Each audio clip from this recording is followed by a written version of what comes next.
হঠাৎ গঙ্গাবক্ষে ধেয়ে আসে বান, ভেসে যায় পার্কিংয়ে থাকা দুটো গাড়ি। নৈহাটির ফেরিঘাটে জোয়ারের টানে ভেসে যাওয়া 4 চাকা গাড়ি উদ্ধার করতে ঘটনাস্থলে পৌঁছলেন নৈহাটি পৌরসভার পৌরপ্রধান অশোক চ্যাটার্জি। খোঁজ মিলল গাড়ির মালিকের।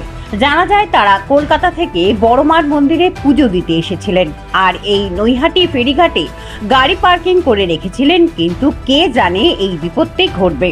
ঘটনাস্থলে হাজির হলো নৈহাটি পৌরপ্রধান ও নৈহাটি বড়মা পূজা কমিটির সদস্যরা। তাদের উপস্থিতিতেই স্থানীয় যুবকদের সহযোগিতায় গঙ্গাবক্ষ থেকে উদ্ধার হলো এই 4 চাকা গাড়ি ও একটি টোটো। গঙ্গাবক্ষ থেকে গাড়ি উদ্ধার হওয়ায় নৈহাটির পৌর প্রধানের এই প্রচেষ্টাকে সাধুবাদ জানালেন নৈহাটিতে বড়মার কাছে পুজো দিতে আসা ওই পরিবার।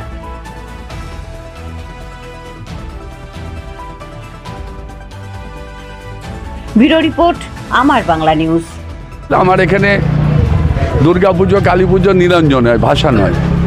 তা স্বাভাবিকভাবে ঘাটটাকে সৌন্দর্যন করেছি মানুষকে বিপদমুক্ত করার জন্য, এবং অনেক একটা রেলিং দেওয়া ছিল। আজকে শুনলাম রেলিংটা দিয়ে আমাদের বাঁচা গেছে গাড়িটা। হঠাৎ করে জোয়ার এসছে, তা আমরা এসে আমি হোয়াটসঅ্যাপে দেখলাম আর আপনার ফোনটা পেলাম, পেয়ে এসে দেখলাম গাড়িটাকে উদ্ধার হলো।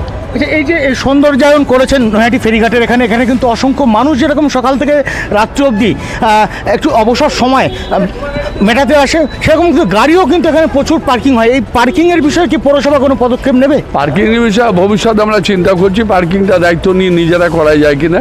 তো মানুষকে তৎক্ষণাৎ সেবা দেওয়া, পরিষেবা দেওয়া, এটা একটা পৌরসভা দায়িত্ববোধ। তাই আমি খবর পেয়ে সঙ্গে সঙ্গে আসলাম। আমাদের বড়মা কমিটির সব ছেলেপেলে ছিল, তারা বেলে তো দর্শনার্থী, তো গাড়িটা দেখে মায়ের দর্শন করতে গেছিল।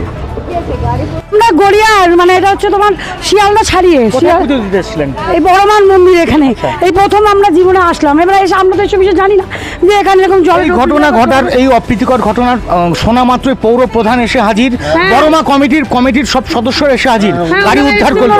হ্যাঁ, এইটা সত্যি হেল্প করেছে নয়, কিন্তু একটু যদি হেল্প করা যায়, আমাদের কিছু একটা ব্যবস্থা যদি করে দেয় খুব ভালো। আমরা ছোট বাচ্চা একদম নিয়ে এসেছি, মানে আমরা গাড়িটা নিয়ে যেতে পারি সেরকম একটা কিছু ব্যবস্থা। হ্যাঁ, এবার এটা যদি আমরা যেতে পারি কিছু ভাবে।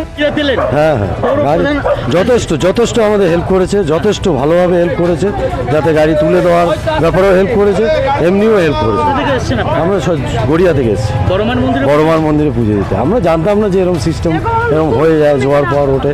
জানলে নিশ্চয়ই আমরা এখানে গাড়ি রাখতাম না। যথেষ্টভাবে উনি আমাদের সঙ্গে হেল্প করেছেন। আমার নাম বাপ্পা দাশগুপ্ত। দাবি ত্যাগ এই চ্যানেল কোনো প্রচার করে না হিংসাত্মক, ক্ষতিকারক বা অবৈধ কার্যকলাপ। এই চ্যানেল দ্বারা প্রদত্ত সমস্ত বিষয়বস্তু শুধুমাত্র একটি শিক্ষামূলক উদ্দেশ্যের জন্য। ধন্যবাদ। শুভেচ্ছা টিম আমার বাংলা নিউজ।